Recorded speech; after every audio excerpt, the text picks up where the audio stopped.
This is the Sofabaton X1S Universal Remote. It can control infrared, Wi-Fi, and Bluetooth devices using its hub that connects to Wi-Fi. With this remote, you'll no longer have any need for all those remotes cluttering up your house. I'll be covering all the little nifty things this universal remote does in this video. What's up YouTube? Welcome back to DIY Reed. My name is Reed, and if you're new to my channel, please consider subscribing.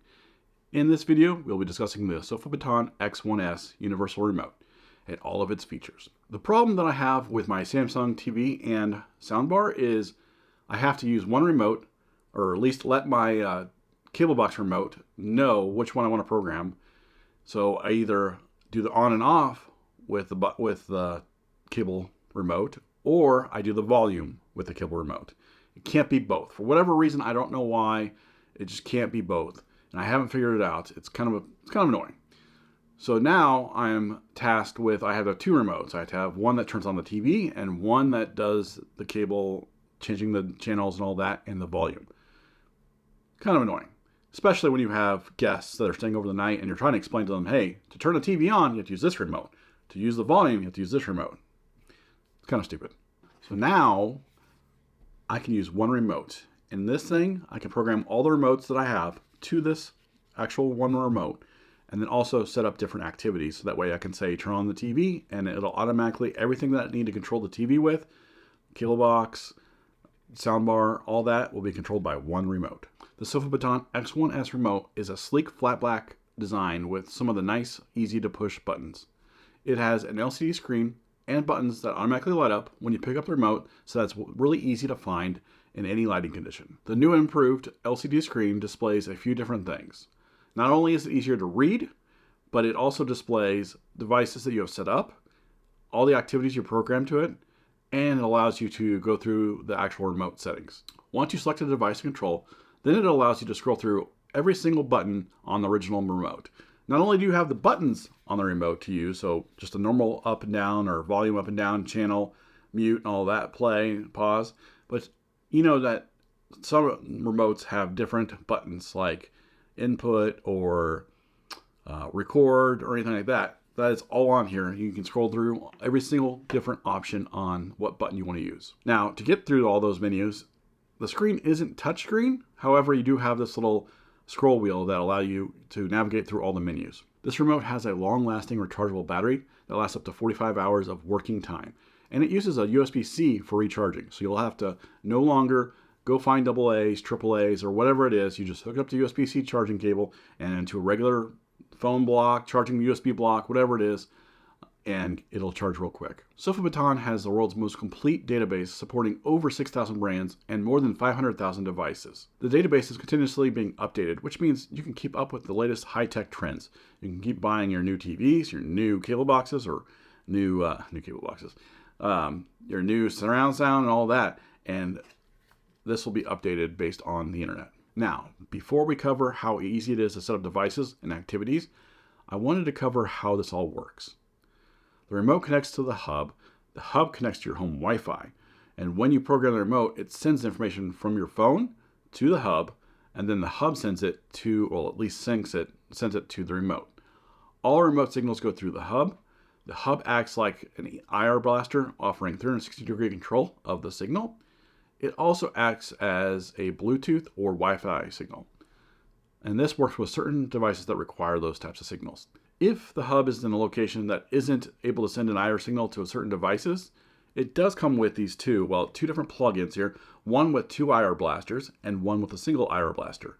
And these allow you to plug it into the actual hub, and then you can put these in an area where it'll give or send the IR signal to the device that's not getting that IR device or IR blast. This will also help you. So if you have devices in like a cabinet where you don't want to open up the doors to it and it's hard to get to, or if you keep like all your home theater equipment or anything like that behind a wall to make it nice and neat, you can use these. Well, you can use the hub behind it, but also you can use these to help with the IR blasters. In order for you to get this universal remote set up, you're first going to have to download the Sofabaton app on your phone or tablet. Once you do that, you'll need to sync the hub with your phone or tablet and get it connected to the home Wi-Fi. Once you connect your hub to your home Wi-Fi, then it'll connect to the universal remote nearby.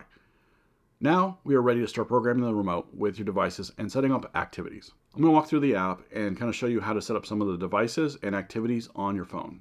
So here is the app, and it's got a list of all the devices. Now one thing I forgot to mention earlier was you can use the phone to control all your devices as well. So you don't necessarily use the remote. You can jump on your phone and turn on the TV, change the channel, turn the volume up, all that.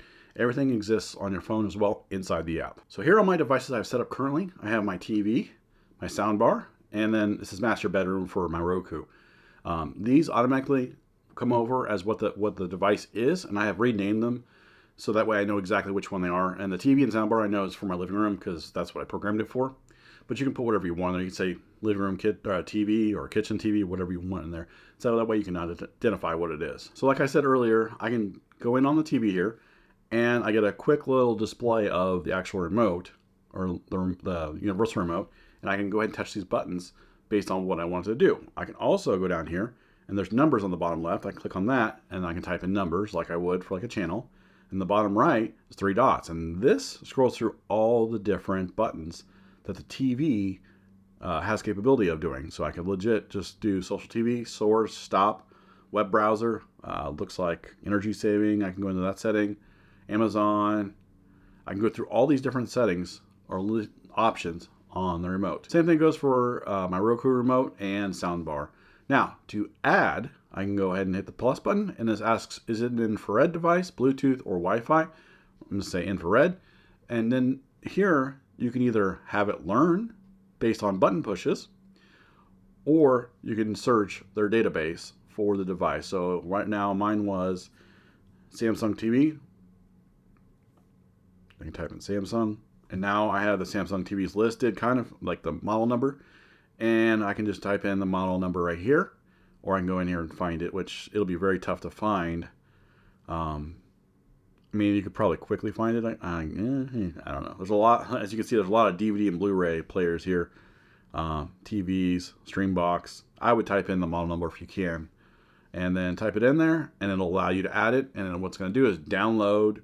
I'm pretty sure it downloads to your phone real quick and then sends it over to the device, but it downloads from the internet the most recent set of codes to the hub and allows you to use it. Same thing goes for Bluetooth and Wi-Fi setup. It'll go through what devices Wi-Fi can set up. Right now it looks like Sonos, Philips Hue, which is nice because when you do watch a movie, you can have it dim the lights, or watch TV, dim the lights, and all that type of stuff. Or if you turn it off, it'll turn on the lights back on if you want. That way when it knows, hey, I'm done watching a movie. Bluetooth here, same thing. All the Bluetooth devices it has pre-set up, and then you can set those up that way. Now, activities. I don't have any activities right now set up, but we're going to go through it real quick here. So we hit plus on it, and this is saying select what devices you want for this activity. So the activity we're going to set up right now is how to, let's say, watch TV. And what I want it to do is I want it to use the TV button and soundbar. And then it's asking select what input source for the activity. So what input source does the TV need in order to watch TV, which right now it always stays on the same inputs. No need for the switch of input. Soundbar, it's always on the same input, so there's no need. You could technically put them in there just in case it gets moved around, but right for this instance, I'm not going to do that. Next, make sure all devices are powered on. All devices are powered on, and then once they're on, you hit next. So now this is saying, what device do you want to use the volume buttons for? And it's kind of circling the volume buttons that it uses.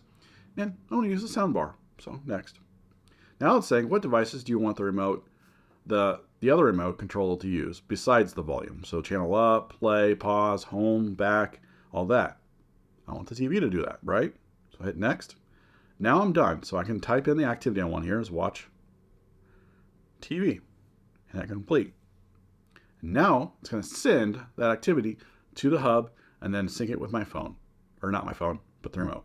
And there wasn't one other thing that I forgot to kind of explain to you guys. Something that's really nice. How many times do you lose your remote? How many, if you have kids, how many times do you lose that damn remote? So now you can go in the settings area, and then you go find my remote, and it automatically starts beeping the remote. I can hear it. It's downstairs. I can hear it in my living room, and I can hear it right now. I don't think you may not be able to hear it. I think I have to go find the remote to turn it off. But either way, so now I can go find that remote based on the sound. That is the app pretty much in the nutshell. And this allows you also to update the firmware on the app, or on the app, update the firmware of the remote and all that when needed. Here are my final thoughts. As you can see, if you have a bunch of different remotes that you have to jump between in your house or office or wherever, this can be a great replacement for all of them and help you get organized. Being able to set up a ton of different devices on this remote and then being able to set up different activities to automate your button pushes makes life a lot easier. There's nothing like pressing watch TV or watch a movie on the remote and having to turn on all the devices you need to turn on and setting them up on the right inputs and then being able to control all the devices with one remote. Not only that, but you can also use Amazon Alexa or Google Assistant. Say, hey, Alexa, watch TV, setting up different remotes with it and programming the custom buttons as well as different activities. This is a breeze in the app and makes it super easy. If you found this video helpful, please leave me a like and feel free to ask any questions down in the comment section down below. If you're new here to this channel, please consider subscribing for more tech reviews, home automation, and home and automotive how-to videos. Thanks for watching, and I will see you next time.